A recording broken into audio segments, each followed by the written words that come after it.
अब हम ये सुत्तागम्य है जो मैंने अभी बोला आपके आगे, इसको सुत्तागम्य कहा जाता है। सूत्रागम इसको संस्कृत में बोलते हैं तो सूत्रागम। सूत्रागम मूल पाठ को कहते हैं।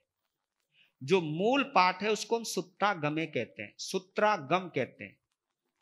और जो अर्थ किया जाता है उसको हम अर्थागम कहते हैं। अर्थागम, जिसमें हम हिंदी में जो सुनाते हैं, जो आम बोलचाल की भाषा में सुनाते हैं, जो मूल भाषा में ना होकर के जो जन सामान्य की भाषा में सुनाया जाता है, समझाया जाता है, लेकिन उसका कनेक्शन सूत्रागम से ही जुड़ा रहता है। उसका कनेक्शन इधर उधर भटकता नहीं, लेकिन हाँ, समझाने की दृष्टि से कम ज्यादा शब्दों का इस्तेमाल किया जा सकता है। इसको हम अर्थागम्य कहते हैं। मूल आगम, मूल सूत्र को सूत्रागम, और केवल अर्थ अर्थ अर्थ करना वो अर्थागम। और जब हम सूत्र और अर्थ दोनों साथ साथ करते हैं उसको हम तदुभयागम कहते हैं। तदुभयागम कहते हैं। और इसी के आधार पर आगम 3 प्रकार के और कहे गए हैं, ये हमें समझ लेना चाहिए। एक आगम होता है आत्मागम, आत्मागम। एक आगम होता है अनंतरागम, एक आगम होता है परंपरागम। 3 आगम हो गए। आत्मागम, आत्मागम कहते हैं जब केवली भगवान बोलता है, वो आत्मा से बोलता है, वो केवल ज्ञान के प्रकाश में बोलता है।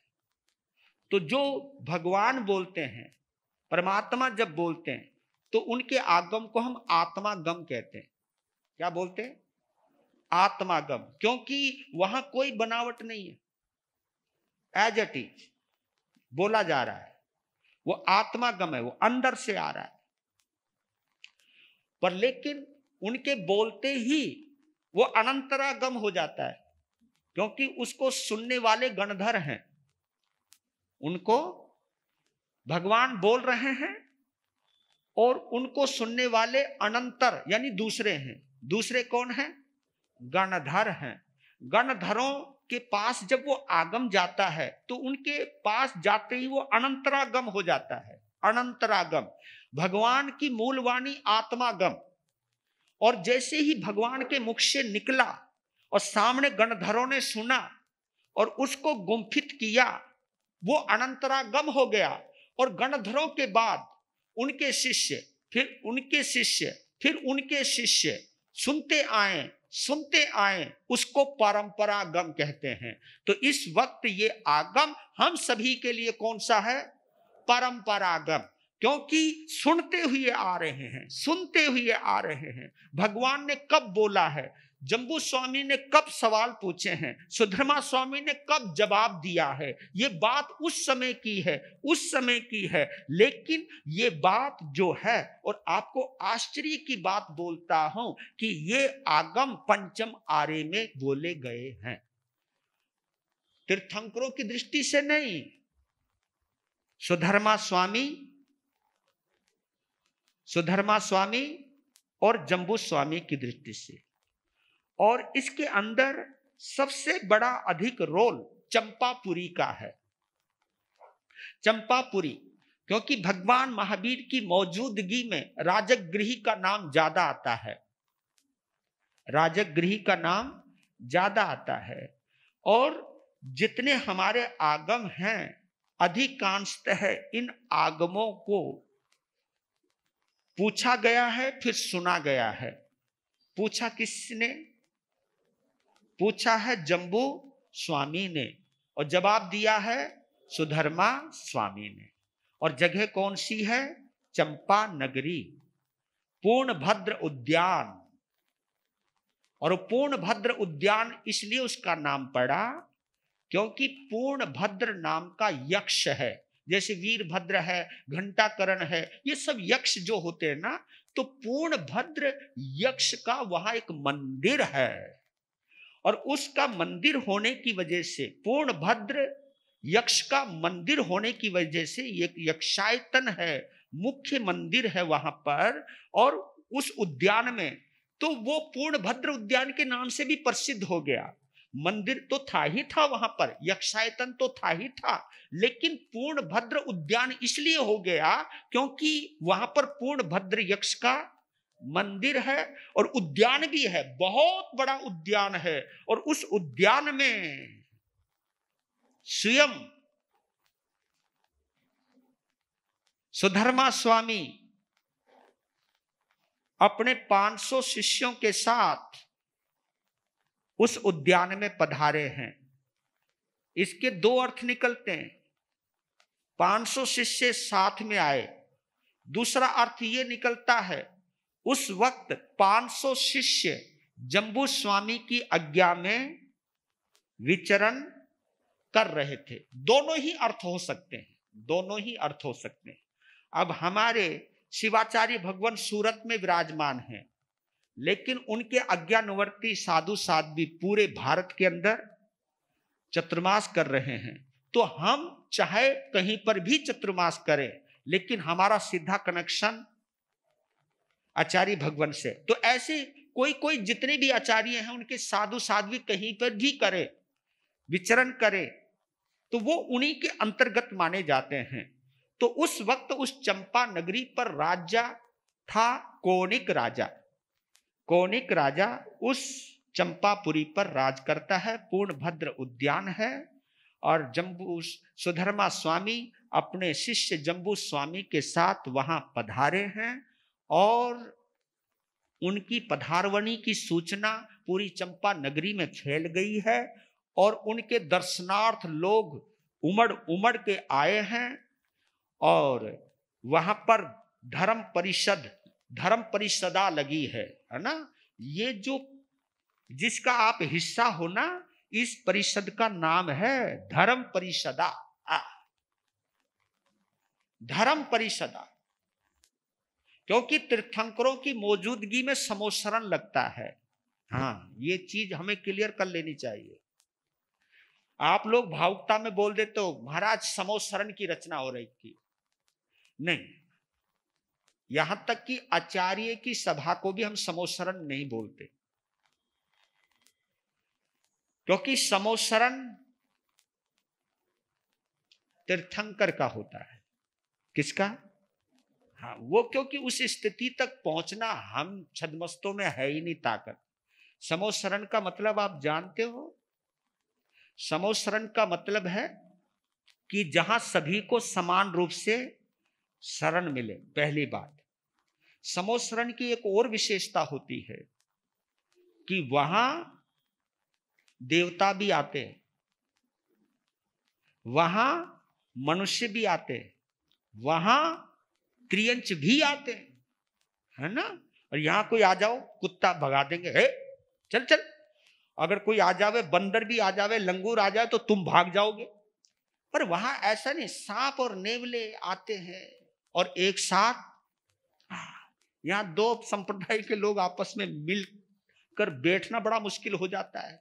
तो समोसरण तो भैया हमारा हो नहीं सकता, क्योंकि हम छद्मस्त हैं और छद्मस्तों का समोसरण नहीं होता। हाँ, परिषदा हो सकती है, क्योंकि परिषदा इसलिए हो सकती है क्योंकि हम भगवान के हैं, भगवान हमारे हैं। और भगवान में डूब करके जब हम सुनाते हैं और भगवान में डूब करके जब आप सुनते हैं, तब जाकर के ये धर्म परिषदा बनती है, तब जाकर के धर्म परिषदा बनती है। यहां पर भी बैठ करके ये तुम सोचने लग जाओ महाराज जी देखो के सुना रही हो है? महाराज जी कुछ मारे मतलब की बात बता रही हो कि नहीं बता रही हो? अगर तुम अपने मतलब के लिए यहां आते हो तो तुम्हारे लिए ये धर्म परिषदा नहीं है। यहां पर भी तुम अगर जुआ सट्टा के नाम लेकर के लॉटरी के नंबर लगाने के चक्कर में अगर आ जाओ तो ये धर्म परिषदा नहीं, ये तुम्हारे लिए भी एक दुकान बन जाती है। धर्म परिषदा बनती है कब? जब मैं धर्म के लिए सुनाऊं और जब तुम धर्म को सुनने के लिए आते हो, तब बनता है धर्म परिषदा। तो धर्म परिषदा की रचना हुई, लोग आए, आनंद लिया जिनवानी का और सब लोग चले गए। उन सभी के जाने के बाद जम्बू स्वामी अपने अनंत उपकारी गुरुदेव श्री सुधर्मा स्वामी के पास आते हैं। और आपको ये मालूम ही होगा, जब जम्बू स्वामी की दीक्षा हुई उस वक्त उनकी उम्र 16 वर्ष की थी। कितने? 16 वर्ष की उम्र में, यानी भरी जवानी में उन्होंने दीक्षा ली है। और दीक्षा भी अकेले ने नहीं ली, 500 जनों ने ली। 500 कुछ ज्यादा, 500 तो प्रभव चोर के साथी थे। उनके माता पिता ने भी दीक्षा ली है, उनकी 8 पत्नियों ने भी दीक्षा ली है, उन 8 पत्नियों के माता पिता ने भी दीक्षा ली है, उन 8 पत्नियों के माता पिता ने भी दीक्षा ली है। क्या गजब का नजारा था। मैं कभी सोचता हूं, उस विरासत को देखता हूं ना, क्या गजब का नजारा था कि क्या उस वक्त सभी दीक्षित होने के भाव में आ गए। केवल जम्बू कुमार के वैराग्य से प्रभावित होकर, जिन शासन के प्रति समर्पित होने की आकांक्षा ने सभी के अंदर दीक्षित होने के भाव पैदा कर दिए। जय हो हे वैरागी जम्बू कुमार, आपको हम वंदन करते हैं। पता नहीं आप जैसा वैराग्य हमको किस जन्म में मिलेगा। बस यही हमारा सौभाग्य है कि कम से कम आपसे जुड़े हुए सवाल और आपसे जुड़े हुए सवालों के जवाब हम एक जगह बैठकर सुन रहे हैं, एक जगह बैठकर सुना रहे हैं। यही हमारा सौभाग्य। अगर आपके मन में ये भी अहोभाव आ जाए ना कि ये मेरा सौभाग्य है कि उस वक्त की जिनवानी हमको इस पंचम आरे के घोर, इस समय पूरी तरह भैया भौतिकवाद का प्रचार प्रसार हो रहा है और उसके बावजूद भी हमें जिनवानी सुनने को मिल रही है, यह हमारा उपकार है। आगे तो इस वाणी को सुनने के भाव ही पैदा होने मुश्किल है, क्योंकि मैंने देखते देखते, अगर मैंने तो ये कहता हूं मेरी 43 साल की दीक्षा होने को आई। जब दीक्षा ली थी जब माहौल कुछ और था, और जब 10 साल की दीक्षा हुई थी तब भी माहौल बड़ा गजब का था। 20 साल की दीक्षा तब भी माहौल गजब का था। माहौल तो आज भी गजब का है, ऐसी बात नहीं है। पर लेकिन कुछ चीज है, पहले धर्म महत्वपूर्ण होता था, लेकिन अब बोलो बोलो, अब धन महत्वपूर्ण है। पहले मैंने देखा था, आज से 30-40 साल पहले घर में केवल 2 जने कमाते थे, पूरा परिवार खाता था। यानी खाने वालों के मन में कोई तड़फना नहीं थी, पैसा कमाए जाए, पैसा कमाए जाए। तो उन बाकी सदस्यों में धर्म करने के भाव रहते थे। कमाने वाले 2 जने थे, वो जाने, बाकी तो सब धर्म के भाव रखते थे। और बताओ आज घर में 4 जने हैं ना, बोलो बोलो, चारों ही कमा रहे, यानी चारों ही कमा रहे, यानी चारों का माइंड मनी कन्वर्ट हो गया है ना, धन की तरफ चला गया है। और देखो कमाल की बात है, पहले 2 जने खाते थे, पूरा परिवार आराम से जीता था, और अब घर में जितने सदस्य हैं सब कमा रहे हैं, फिर भी महाराज जी कुछ नहीं। जय हो। आप बोल देते महाराज तुम्हें तो फ्री में मिल जाए, बैठे बैठे जाओ पात्र लेकर के जाओ और लेकर के आ जाओ और खा जाओ। नहीं नहीं, ऐसा मत बोलो भैया, हम भी कुछ ना कुछ तो करते ही है। हम भी जिन शासन की सेवा करते हैं, है ना, हम भी तो तुम्हें अपनी सूरत दिखाते हैं। और बताओ हमको देखने के बाद ही तुम्हें पता चलता है अरे हम जैन हैं। हाँ, हम जैन हैं। हमें देखने के बाद पता चलता है यार प्रवचन में जाना पड़ेगा, इतना तो है। चलो जी, ज्यादा नहीं बोलना चाहिए ना मुझे। हाँ जी, टाइम आप है ना जी, टू द पॉइंट बात करो। कई जने ऐसे भी हैं यहाँ, नु महाराज पता नहीं कहां से कहां चले जाते हैं। मैं कहां से कहीं नहीं जाता हूं, मैं हूं आपके बीच में, लेकिन कहीं ना कहीं जोड़ना चाहता हूं आप लोगों को। तो जम्बू स्वामी सुधर्मा स्वामी के चरणों में विधि सहित वंदन करते हैं और विनय आसन में बैठते हैं। अब ये शब्द आता है विनय आसन। जो आप नमोथनम का पाठ पढ़ते हो ना, ये सीधा पांव मोड़ करके पीछे रखते हो और ये उल्टा पांव उठा करके आगे रखते हो और हाथ जोड़ते हो। दोनों ये घुटने आपके ये जो कोहनियां घुटनों पर रहती हैं और इसके बीच में जो एक मुद्रा रहती है, ये विनय आसन होता है। पहले शिष्य इस विनय आसन में बैठ करके प्रश्न किया करता था। और आपको बताओ, इस विनय आसन का एक प्रभाव होता था कि गुरु जो भी कुछ बोलता था वो अंदर उतरता जाता था। आजकल तो सवाल यूं करते हैं हाँ, और कई तो खड़े खड़े करते है ना, कोई बैठ के करते हैं, कोई अकड़ के करते हैं, लेकिन एक आसन होता है और ये बनावटी नहीं है, ये भाव से पैदा होता है। तो इस मुद्रा में आए हैं जम्बू स्वामी और प्रणाम किया है अपने अनंत उपकारी गुरुदेव श्री सुधर्मा स्वामी से और कहने लगे हैं, प्रभु आपके मुखारविंद से 7वें अंग उपासक दशांग के बारे में मैंने सुन लिया है, परम आनंद की अनुभूति हुई है।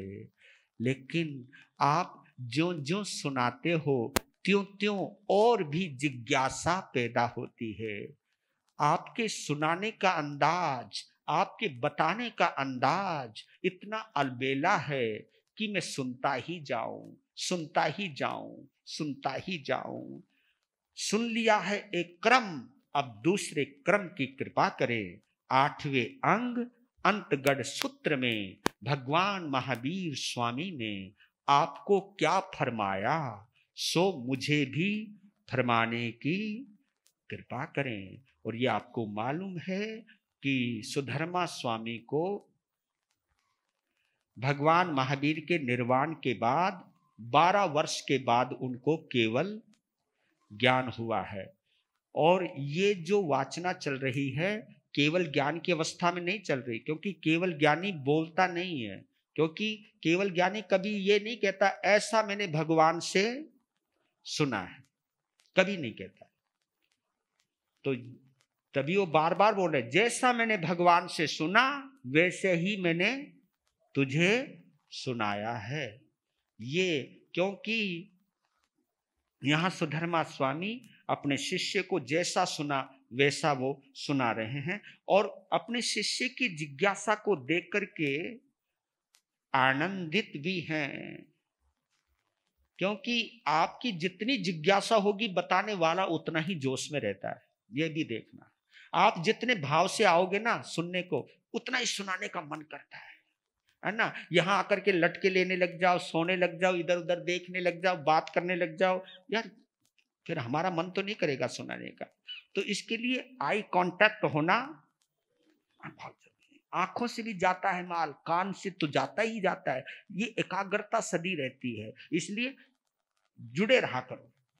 तो कहा कि हमें फरमाने की कृपा करें। तब कहते हैं सुधर्मा स्वामी ने कहा, है जम्बू मोक्ष संप्राप्त, मोक्ष को पाने वाले शर्मन भगवान महावीर स्वामी ने 8वें अंग अंतगढ़ दशांग सूत्र में 8 वर्ग फरमाए हैं, 8 वर्ग फरमाए हैं।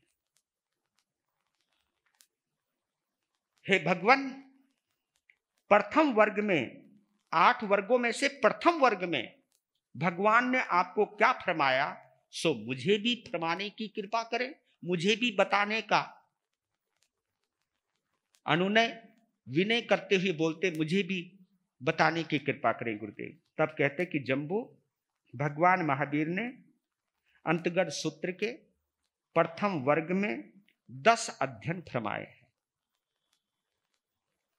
10 अध्ययन फरमाए, जो उन अध्ययनों के नाम इस प्रकार हैं। सबसे पहले गौतम, दूसरा समुद्र, सागर, गंभीर, स्तमित, अचल, कांपिल्य, अक्षोभ, प्रसेनजित और विष्णु कुमार। कि प्रभु 10 अध्ययनों में से प्रथम अध्ययन का सार बताने की कृपा करें। तब कहते हैं कि सुनो जम्बू, इस भूमंडल पर, अब वो ले जा रहे हैं अपने शिष्य को, इस भूमंडल पर यानी इस पृथ्वी पर जब 22वें तीर्थंकर अरिहंत अरिष्ट नेमी भगवान विचरण कर रहे थे, उस वक्त द्वारिका नाम की एक नगरी थी। द्वारिका का भी एक इतिहास है भैया। द्वारिका का निर्माण कब हुआ ये तो आप जानते भी होंगे या नहीं होंगे। द्वारिका का निर्माण तब हुआ क्योंकि श्री कृष्ण का जन्म मथुरा में हुआ था, जेल खाने में हुआ था, पालन पोषण वृंदावन में हुआ था। उसके बाद कुछ जवानी में आए, जवानी की दहलीज पर आए या कुमार अवस्था मतलब कुमार अवस्था को छोड़ करके जैसे वो वहां पहुंचे तो मामा का अंत किया, कंस मामा का अंत हुआ। और कंस है जमाई जरासंध का, उनकी पुत्री जीवयशा जो उनकी, और जीवयशा जब विधवा बनी, विधवा बनते ही अपने वैधव्य का दुख दर्द अपने पिता जरासंध के सामने बोला। अपनी पुत्री की वैधव्य दशा को देखकर एकदम जरासंध उत्तेजित हो गए। आखिर बेटी का दर्द तो होता ही है, और संकल्प कर लिया कि जिसने मेरी बेटी को विधवा बनाया है उसको छोड़ूंगा नहीं। और सूचना भिजवा दी गई कि सब यादव मरने के लिए तैयार नहीं। उस वक्त एक परिषदा बुलाई गई जिसमें बड़े बड़े ज्योतिषकार भी थे, निमित्तज्ञ बोलते हैं उसको, और स्वयं श्री कृष्ण ही सब चीज देखने और जानने वाले थे। अपनी क्षमता को भी जानते थे, अपने सैनिकों की क्षमता को भी जानते थे, अपनी ताकत को भी जानते थे, और अपने विरोधी की ताकत को भी जानते थे। वो सब कुछ जानते थे। तो उस समय अंदाजा लगा ले कि बाई चांस इस समय अगर युद्ध होता है तो समस्त हमारी यादव जाति खतरे में आ जाएगी। इस समय यहां से भागना ही उचित रहेगा। तो सबको इकट्ठा किया, और उसी उम्र में सत्यभामा के साथ उनका विवाह भी हो गया था। एक घोषणा कर दी गई कि हम कहां बसें, हम कहां बसें। तब बोला गया था जहां सत्यभामा जुड़वा बच्चों को जन्म देगी, जहां सत्यभामा जुड़वा बच्चों को जन्म देगी वहीं पर ही आपने रहना है। तो उस वृंदावन से निकलकर, मथुरा से निकलकर जब चल पड़े तो सौराष्ट्र गुजरात में पहुंच गए, रेवतगिरी पर्वत की तलहटी में पहुंच गए, और वहां तंबू आशियाना लगा हुआ है। आशियाना तो हर जगह लगता था, रात्रि प्रवास तो हर जगह ही होता था, लेकिन उस आशियाने में रात्रि के अंदर बच्चे की किलकारी गुंजी, यानी सत्यभामा ने 2 बच्चों को जन्म दिया। तो तुरंत समझ गए कि ये वो जगह है जहां पर मैंने उस वक्त 56 करोड़ यादव थे। कितने? 56 करोड़ यादव थे। उनको बसाने का आशियाना ढूंढना था उन्होंने, क्योंकि सब कुछ पावर उनके पास थी, ऐसी बात नहीं है। क्या हुआ? ज्यादा विचलित मत होना, मैं 1-2 जने लगो। तो आशियाना में जब किलकारी गुंजी बच्चों की तो समझ गए वहीं पर तेले की आराधना करी वासुदेव श्री कृष्ण ने। तो वैशर्मन देवता का आह्वान किया। वैशर्मन देव कहो, कुबेर देव कहो, बात ही एक ही है। और वैशर्मन देव की एक विशेषता है, वो धन का देवता तो है ही है, धन का देवता होने के साथ साथ वो उस वक्त के गजब के आर्किटेक्ट होते थे। आर्किटेक्ट, आप समझते हो, ये गृह रचना जो करते हैं आर्किटेक्ट जो होते हैं, वो इतने गजब के आर्किटेक्ट थे। उन एक में ही 2 क्वालिटी थी। एक तो धन की, क्योंकि भवन के निर्माण में पैसा भी लगता है, और दिमाग भी लगता है। तो वैश्रमण देव को कहा कि ये वो जगह है जहां पर हमने रहना है जी, अब इसका निर्माण किया जाए। तो वहां द्वारिका का निर्माण, और देखिए सब सोए हुए हैं और कब पलक झपकती, क्योंकि देवता की पावर बड़ी जबरदस्त होती है। एक इंसान इतना गजब का आशियाना, इतना गजब का महल खड़ा कर देता है, अगर इसके पीछे देव हो तो कहना है क्या।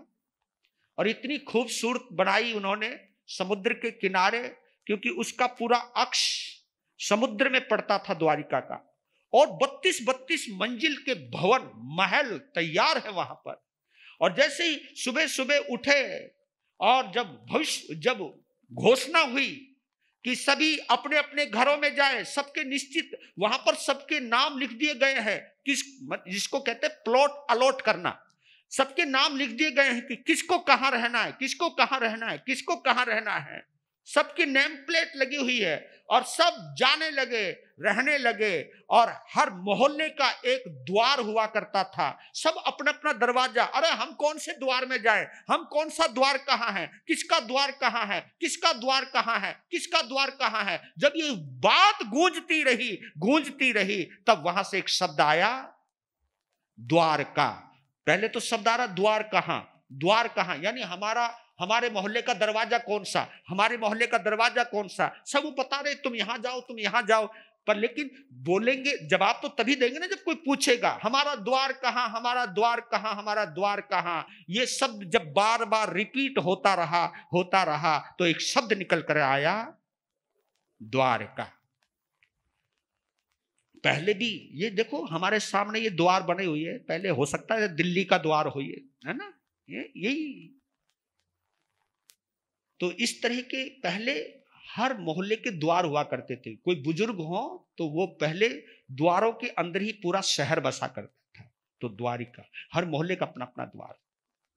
तो इस तरह द्वारका निर्माण हुआ। और ये कहते हैं ये द्वारका 12 योजन लंबी थी। कितनी? 12 योजन लंबी। इसका कैलकुलेशन किया है 96 किलोमीटर, 96 किलोमीटर लंबी थी। और फिर बोला गया है 9 योजन चौड़ी, यानी 72 किलोमीटर चौड़ी थी वो, 72 किलोमीटर चौड़ी थी।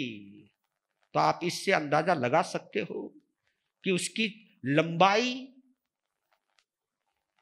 कौन सी, 96 किलोमीटर और 72 किलोमीटर चौड़ाई।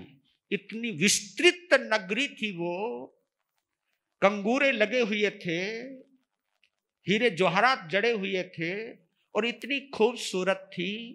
मालूम है आपको, जब उसकी ओपनिंग की गई तो स्वयं सकेंद्र आया था, है ना, जैसे विशेष अतिथि आते हैं आपके गृह प्रवेश पर, तो स्वयं सकेंद्र आया था उसकी ओपनिंग करने के लिए। रिबन उसी ने काटा था। किसने? सकेंद्र ने रिबन काटा है और प्रवेश करवाया है। क्योंकि जो घर के मालिक होते हैं ना, वो किसी ना किसी को आमंत्रित करते हैं और कहते हैं कि देवी देवता भोचंके रह गए उस द्वारिका नगरी के सौंदर्य को देखकर। क्यों ना हो, क्योंकि उसके निर्माण भी किसी आदमी ने नहीं किया था। किसने? देव ने किया था, कुबेर देव ने किया। तो उस भव्याति भव्य द्वारिका नगरी की राजगद्दी पर बैठाया गया वासुदेव। इसी के बीच में जरासंध का वध भी होता है। और जरासंध का जब वध होता है, और बता देता हूं, प्रति वासुदेव की वजह से ही कोई वासुदेव बनता है। जो श्री कृष्ण वासुदेव की उंगली में सुदर्शन चक्र होता है, वो सुदर्शन चक्र सबसे पहले प्रति वासुदेव को ही मिलता है। और वो सुदर्शन चक्र प्रति वासुदेव के पास से ही वासुदेव के पास आता है। जिस समय युद्ध चल रहा होता है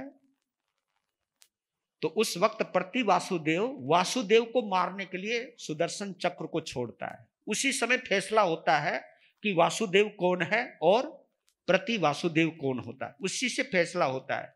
जब वो जरासंध उस सुदर्शन चक्र को वासुदेव को मारने के लिए छोड़ता है, तो वो सुदर्शन चक्र वासुदेव को नहीं मारता, बल्कि उसकी 3 परिक्रमा लेकर के वासुदेव जैसे उंगली खड़ी करते हैं तो वो उंगली में आकर के घूमने लग जाता है, और जैसे वो घूमने लगता है तब तुरंत वासुदेव उस सुदर्शन चक्र, देवाधिष्ट होता है, कोई वैसा शस्त्र नहीं है, देवाधिष्ट होता है, देवता की आज्ञा से चलता है वो, और महापुण्यवान होते हैं वासुदेव, ये सब पुण्यवान लोग माने जाते हैं।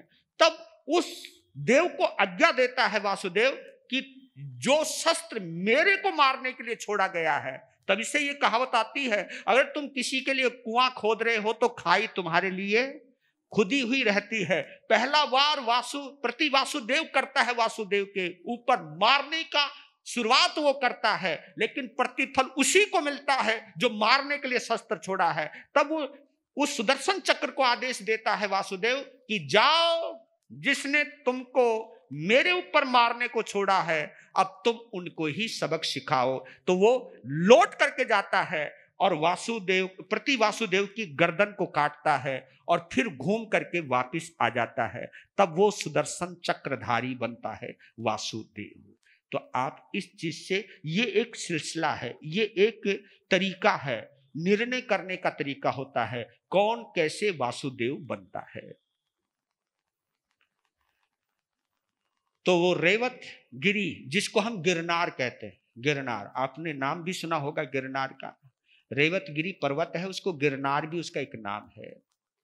और उस रेवत गिरी पर्वत की तलहटी में वहां पर एक सहस्राम्र वन भी बना है,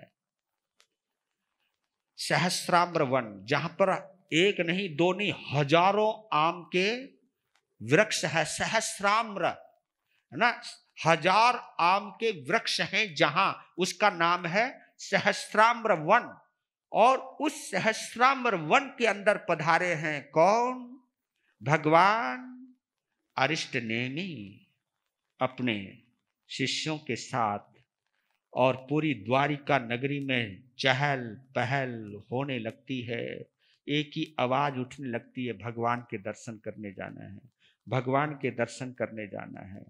तो उस दर्शन करने वालों की भीड़ में, क्योंकि ये जो गौतम कुमार हैं, ये बोल रहे हैं यहां पर कि गौतम कुमार ने जब ये आवाज सुनी, भगवान अरिष्टनेमि के जयकारों की बात जब सुनी, तो उस वक्त, क्योंकि गौतम कुमार अंधक वृष्णि के पुत्र हैं, माता इनकी धारणी है, जवानी में इनकी कई कन्याओं के साथ विवाह भी हुआ है। विवाह के होने के बाद कुछ सवाल आया करते थे, जिन सवालों का जवाब वो बुजुर्गों से भी पूछा करते थे, लेकिन उन सवालों का जवाब उनसे नहीं मिलता था।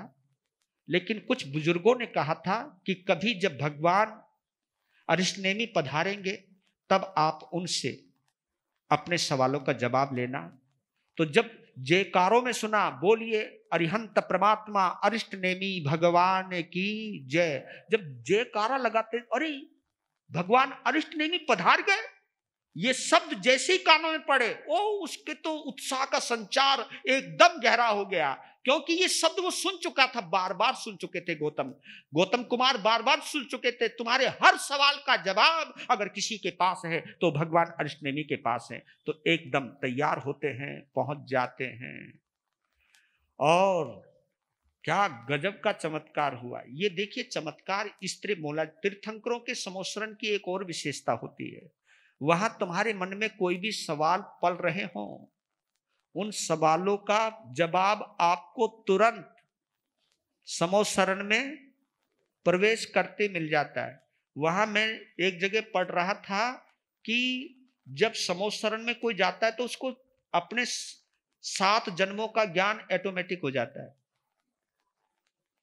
3 पिछले, 3 जन्म पिछले, 3 जन्म अगले और वर्तमान, कुल कितने हुए?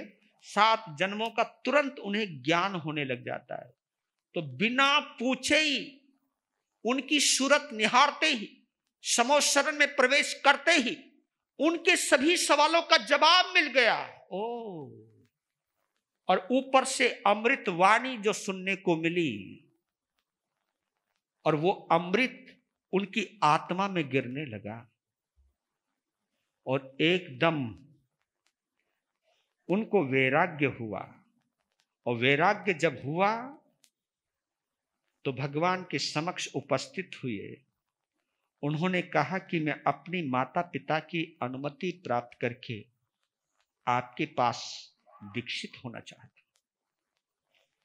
तब भगवान ने कहा, आहा सुहम देवानुपिया मां परिबंधम कर।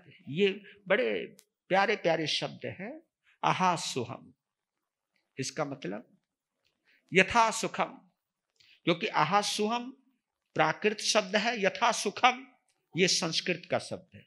जैसा तुम्हें सुख हो, जो भी तुम्हें अच्छा लगे वैसा करो, लेकिन मां परिबंधम करे है, लेकिन शुभ कार्य में मत देरी मत करो, सच कह रहा हूं। तो उन्होंने दीक्षा ग्रहण करी और इस प्रकार गौतम कुमार गौतम अनगार बनकर 5 समिति 3 गुप्ती रूप चरित्र की आराधना में तल्लीन हो गए। उन गौतम अनगार ने भगवान अरिष्टनेमि के स्थिर मुनियों के पास स्वल्प समय में, क्योंकि मति बड़ी तीव्र है, स्वल्प समय में ही समायिक से लेकर के 11 अंगों तक का अध्ययन कर लिया। और उसके पश्चात वो व्रत बेला तेला से लेकर अर्धमास मास खमन आदि विविध तपाराधनाओं में अपनी आत्मा को भावित करने लगे। और भगवान अरिष्टनेमि धर्म संघ के साथ द्वारिका से बिहार करके अन्य जनपदों में विचरण करने लगे। किसी समय गौतम अनगार को भगवान अरिष्टनेमि के पास पहुंचे। उन्होंने भगवान की 3 बार प्रदक्षिणा की, वंदन नमस्कार किया और प्रार्थना की, भगवान आपकी आज्ञा हो जाए तो मैं मासिक भिक्षु प्रतिमा करना चाहता हूं। ये 12 प्रतिमाएं होती हैं, ये दिगंबर आमनाय में ज्यादा चलती है, 12 भिक्षु प्रतिमाएं। और ये आप प्रतिक्रमण में भी पढ़ते होंगे। 11 प्रतिमाएं होती है श्रावकों की। कितनी? 11 प्रतिमाएं होती है श्रावकों की। 11 प्रतिमाओं तक भी स्वीकार कर सकता है श्रावक, लेकिन 12वीं जो प्रतिमा होती है वो साधु कर सकता है। यहां तक कि साध्वी भी नहीं करती, साध्वी भी 11वीं प्रतिमा तक जा सकती है, साधु को ही 12वीं प्रतिमा आती है, ऐसा बोला जाता है। और यही ठोस कारण होता है दिगंबर समाज के पास कि जब वो नारी मुक्ति के ऊपर प्रश्न चिन्ह लगाते हैं। केवल एक ये भी एक कारण है। ये कारण कितना सटीक है कितना नहीं है ये एक विवाद का विषय, में उसमें जाना नहीं चाहता हूं, लेकिन उनका एक लॉजिक है। जो साध्वी 12वीं भिक्षु प्रतिमा नहीं कर सकती उसे मुक्ति नहीं मिल सकती, उनका ये कहना है। सही है गलत है वो मैं जानता नहीं हूं, मैं खुद छद्मस्त हूं, मैं इस निर्णय पर कैसे जा सकता हूं, लेकिन उनका एक ये लॉजिक है। क्योंकि साध्वी को जैसे श्रावक की 11 प्रतिमाएं हैं तो साध्वी की भी 11 प्रतिमाएं मानी जाती हैं, उस दृष्टि से बोल रहा हूं। तो कहा कि मैं प्रथम भिक्षु प्रतिमा की आज्ञा ली। तो इसके अंदर क्या होता है कि एक दत्ती आहार की, एक दत्ती पानी की, ऐसा बोलते हैं। ये 1 महीने तक चलती है। फिर 2 दत्ती वाली 2 महीने तक चलती है। 3 दत्ती वाली ये 7 महीने तक की ये चलती है। 8, 9, 10 बाद में जो 8, 9, 10 है उसके अंदर 7 अहोरात्रि की चलती है, और 9वीं में भी 7 अहोरात्रि की चलती है, 10वीं के अंदर भी यही चलती है, 11वीं में एक अहोरात्रि की चलती है, केवल 1 अहोरात्रि की चलती है, और 12वीं जो प्रतिमा वो केवल रात्रि की चलती है। और जिसका उदाहरण आपको गज सुकमाल मुनि के बारे में मिलता है। 12वीं भिक्षु प्रतिमा की थी उन्होंने महाकाल शमशान में, तो उन्होंने भिक्षु प्रतिमाएं अंगीकार करी और भगवान ने कहा जैसे तुम्हारी आत्मा को सुख हो वैसा करो, और उनको पूरा किया उन्होंने। और इसके बाद गुण रतन तपस्या करी। गुण रतन तपस्या में ये कहा जाता है कि ये 16 महीने तक चलती है।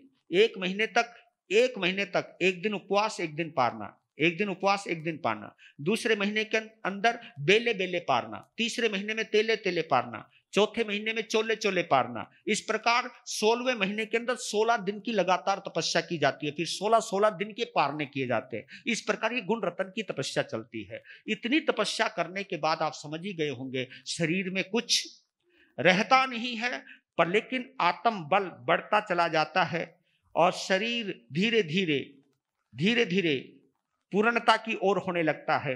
तो एक दिन भाव पैदा हुए उनको कि मैं भी, खंडक मुनि की भाव पैदा हुई है कि मैं अंतिम समय में संधारा करना चाहता हूं, संलेखना करना चाहता हूं। तो उन्होंने आज्ञा मांगी, भगवान ने आज्ञा दी, 1 महीने की संलेखना करी शत्रुंजय पर्वत पर, जिसका विधान मंदिर मार्गी परंपरा में बहुत ज्यादा आता है, बहुत ज्यादा जाता है। क्योंकि हमारे यहाँ तो 2 ही तो पर्वत हैं, एक शत्रुंजय पर्वत और एक शिखर जी को ज्यादा बोलते हैं, हम शिखर जी को ज्यादा बोलते हैं। तो शिखर जी के अंदर कितने 20 तीर्थंकर तो वहां से मुक्ति के अंदर गए हैं। तो आप इससे अंदाजा लगा सकते हो। इसलिए शिखर वास्तव में हमारे लिए शिखर है, वास्तव में हमारे लिए उत्तम है। लेकिन सबसे ज्यादा तीर्थंकर, सबसे ज्यादा केवली जहां से मुक्ति से गए हैं, तीर्थंकर ने केवली जहां से मुक्ति में, वो शत्रुंजय पर्वत है। वो भगवान ऋषभ देव के समय से चलता हुआ आ रहा है। तो आप इससे अंदाजा लगा सकते हो। वहां पे कुछ संख्या नहीं गिन सकता कि कितने मुनि वहां से मुक्ति के अंदर गए हैं, जिसका नाम ही शत्रुंजय पर्वत है। समझ गए आप? उसका नाम है क्रोध, मान, माया, लोभ, राग, द्वेष जैसे आत्मिक शत्रुओं को जहां पर पराजित किया गया है, जीता गया है, उसी के आधार पर नाम रखा गया उसका शत्रुंजय। यानी जहां आत्मिक शत्रुओं पर विजय प्राप्त की जाती है, जहां से लोग मुक्ति के अंदर गए हैं। और मुक्ति में वही जा सकता है जिन्होंने कर्म रूपी शत्रुओं को हरा दिया है, नष्ट कर दिया है, शत्रुओं को जीत लिया है। आत्मिक शत्रुओं को जहां पराजित कर दिया गया है, केवल ज्ञान जहां हुआ है, जहां से सीधा मुक्ति का। तो इसलिए सबसे बड़ा जंक्शन स्टेशन है शत्रुंजय पर्वत, जहां से पता नहीं कितनी दिव्य आत्माएं मुक्ति के अंदर गई हैं। तो वहां से वो मुक्ति को प्राप्त होते हैं। तो सेतुंजय सिद्धम, आपने अंतर्गत सूत्र में 2 ही शब्द पढ़ोगे, विपुले सिद्धे, सेतुंजय सिद्धे।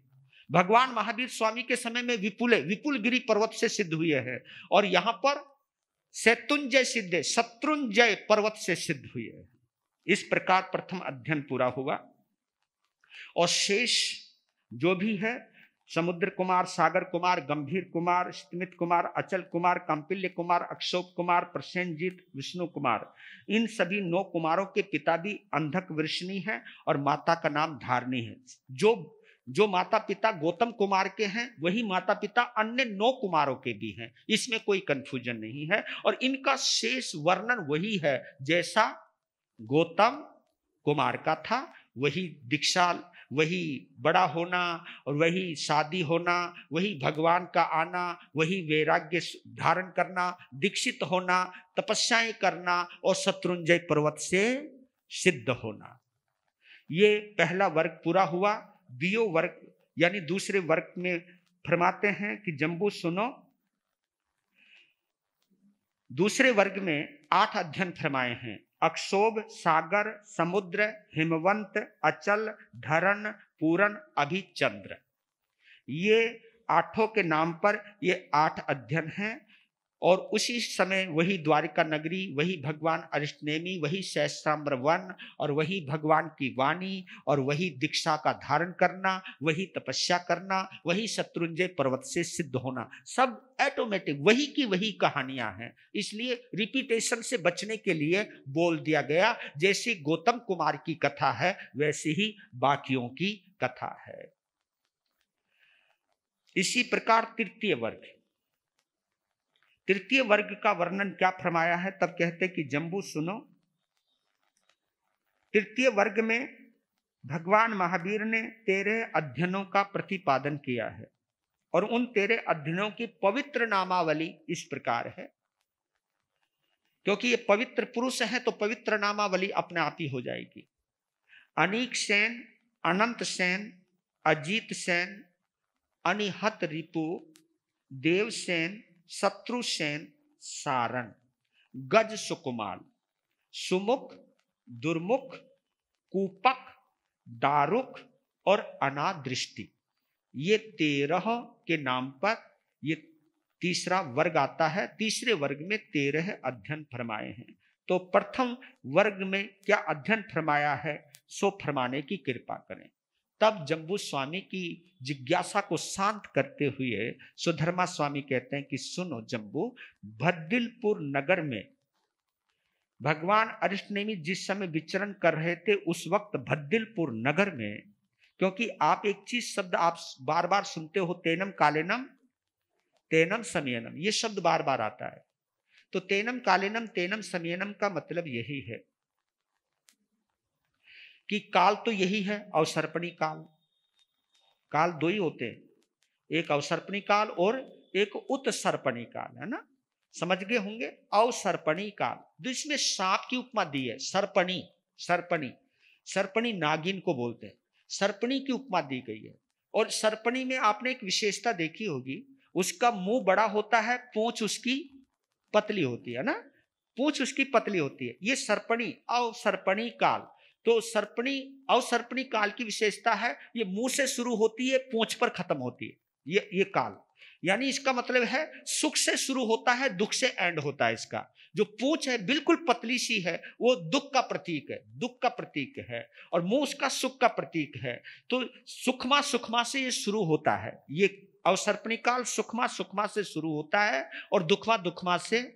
और इसकी सीक्वेंस कैसी है, सुखमा सुखमा पहला, दूसरा सुखमा, तीसरा सुखमा दुखमा, चौथा दुखमा सुखमा, और ये जो पांचवा है ये है दुखमा, और छठा है दुखमा दुखमा, है ना, क्लियर हो गया है।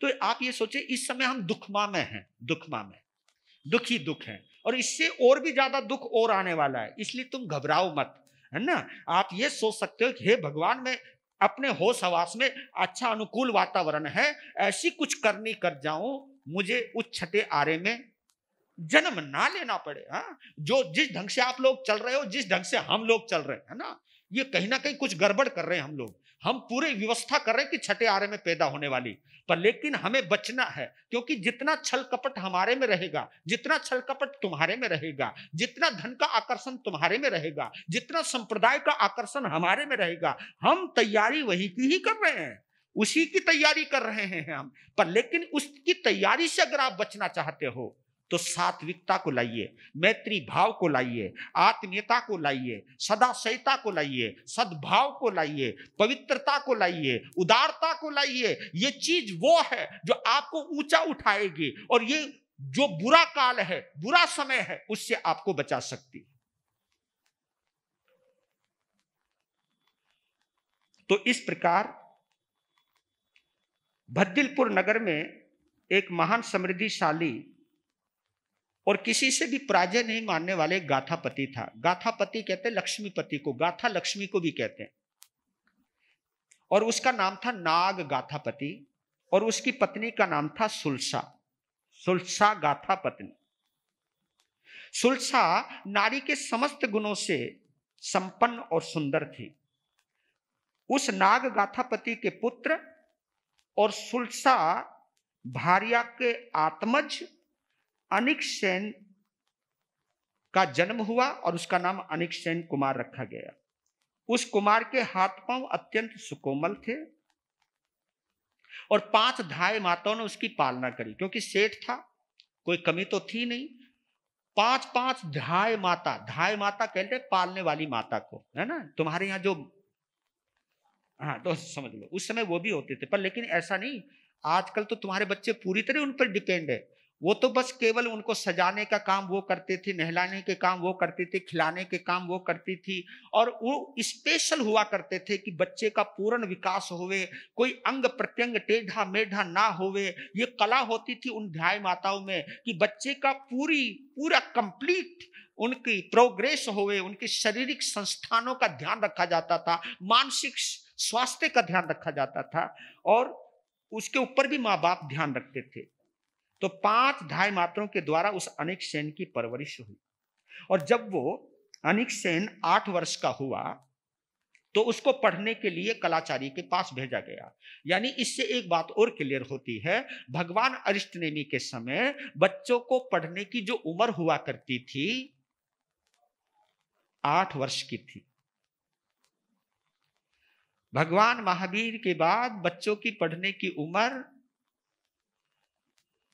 5 वर्ष की थी। और ये तो मैंने भी देखा है, आज से 30-40 साल पहले बच्चे 5 साल की उम्र में, और अब अब तो पता नहीं क्या हो गया, 1.5-2 साल का होता नहीं, निकल ले। मतलब बच्चों से कमाल है, आप बच्चों को एकदम भगाने लग जाते हो। छोटी सी उम्र में बच्चों को भगाना शुरू कर देते हो, वहां डाल देते हो, है ना। और तुम सोचते हो हम अपने माता पिता की अच्छी भूमिका अदा कर रहे हैं। वाह भाई वाह। जब बच्चों का अंग बुद्धि कुछ भी विकसित नहीं हो पाता है, उस विकसित होने के दौर से गुजर रहा होता है, उस वक्त तुम उसको पढ़ने को भेज देते हो। ऊपर से बोझ, ऊपर से वो चीज और फ्रस्ट्रेशन, ऊपर से आप लोगों में प्रतियोगिता ज्यादा हो गई है। ए देख, तुझे पीछे नहीं रहना, उससे आगे निकलना है, बेइज्जती मत करवा देना। अब पता नहीं उन बच्चों के अंदर क्या क्या भरते चले जाते हो। तो उसी का परिणाम है आज बच्चों की छोटी छोटी उम्र में बीमारियां लग गई हैं। ये बीमारियां ऐसे नहीं लगी हैं, ये बीमारियां कहीं ना कहीं आपकी जल्दबाजी का दुष्परिणाम है। तो कलाचारी के पास भेजा गया। कुछ वर्षों में उन्होंने पुरुष की 72 कलाओं को सीख लिया। माता पिता ने जब अपने बच्चों को पूरी जवानी में देखा तो अपने ही कुल के समान, कुछ 2-3 बातें हैं यहां पर समझने की, ज्यादा उलझना नहीं है, कि बच्चे की उम्र कम से कम परिपक्व हो जाए तब। क्योंकि मैं ऐसा देखा करता था पहले, कई बातें जो बोलने की हो पर लेकिन मेरा समय इजाजत नहीं दे रहा है। कई बातें होती हैं कि पहले जब बच्चा पढ़ने को जाता था, माँ भी रोती थी, बच्चे भी रोता था, है ना। अब तो केवल बच्चा थोड़ा बहुत रोता हो तो रोता, माँ बाप तो रोते नहीं। वो तो कहता तू निकल ले बस यहाँ से, बस मारा पिंडा छोड़ यार। और अब तो ऐसा होने लग गया है, कई जगह तो ऐसा है कि माँ भी अपने बच्चों को अपना दूध नहीं पिलाती है, वो भी बोतल वाला दूध। बच्चा रोवे, पहले बच्चे जब रोता था तो वो निप्पल घुसा देते थे, बोतल घुसा देते हैं। और अब बच्चा रोता है तो और कुछ नहीं करते, मोबाइल पकड़ा देते, है ना। लो जी, मोबाइल पकड़ा देते, मतलब तू रो मत, बच्चा वो चमक में भूल जाता है ना। तो ये जो तुम लोगों ने गलत सिस्टम अख्तियार किया है, ये बच्चों का भविष्य नहीं बना रहे, भविष्य के साथ खिलवाड़ हो रहा है। आप अपने आप को सुविधा संपन्न करने के लिए, अपने आप को बचाने के लिए, अपने आप की सुख सुविधाओं का ध्यान रखने में बच्चों के भविष्य के साथ कहीं हम खिलवाड़ तो नहीं कर रहे हैं, इसके ऊपर जरूर विचार करना। फिर दूसरी बात एक महत्वपूर्ण ये आती है कि जब जवान हुए तो उन अपने बच्चे का कुल के समान ही श्रेष्ठ कुलों की 32 श्रेष्ठियों की सुकुमार कन्याओं के साथ एक ही दिन में विवाह कर दिया। और ये सभी कन्याएं अनिक सेन के कुमार की भांति समान आयु वाली थी, समान रूप वाली थी, समान गुण वाली थी, समान लावण्य वाली थी। यानी पहले रिश्ता कुल, खानदान, हर चीज को देख करके किया जाता था। और आज के दिन एक ही संदेश देना चाहता हूं, अगर मेरे नौजवान इस जूम सिस्टम, इसे यूट्यूब के माध्यम से, ऑनलाइन के माध्यम से अगर सुनना चाहते हैं, तो मैं एक चीज जरूर कहना चाहता हूं।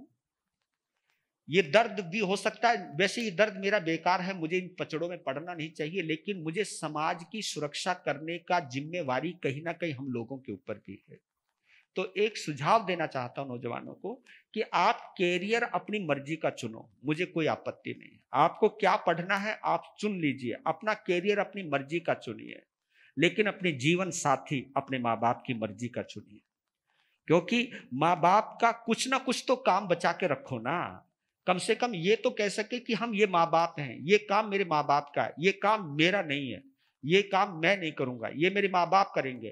क्योंकि नौजवान जब किसी को देखता है या देखती है, उसका नजरिया अपना खुद का होता है, लेकिन जब माँ बाप अपने बच्चों के लिए उसके जीवन साथी को देखते हैं तो उनका नजरिया कुछ और होता है। वो कुछ ना कुछ वो देखते हैं जो अपने बच्चे के हित में मिलता है उनको, अपने कुल खानदान की परंपरा के रूप में मिलता है उनको, तब वो उन सब चीजों को देखते हैं। वहां कुल भी देखा जाता है, गुण भी देखे जाते हैं, शील और स्वभाव भी देखा जाता है, और सब चीज खानदान भी देखा जाता है। इन सब चीजों का अवश्य ध्यान रखना चाहिए। जब तक ये परंपरा हमारी समाज में जीवित थी तब तक हमारा समाज सुव्यवस्थित था। जब से ये व्यवस्था खराब हुई है, हमारा घर परिवार की व्यवस्था भी खंडित हुई है, और इसके खंडन में कहीं ना कहीं हमारे नौजवान बच्चों और बालिकाओं के जज्बातों का बहुत बड़ा रोल है। नहीं, आप अपने आप को इतना बड़ा मत मानिए कि जीवन साथी का निर्णय आप स्वयं करने लगो। कुछ चीजें अपने माँ बाप के लिए भी छोड़ देनी चाहिए, क्योंकि आखिर उन्होंने भी तुमको जन्म दिया है, तुम्हारी परवरिश करी है, वो तुम्हारा कभी बुरा नहीं चाहेंगे, ये मेरा पूरा भरोसा है। तो आप लोग इस चीज के ऊपर जरूर चिंतन कीजिएगा।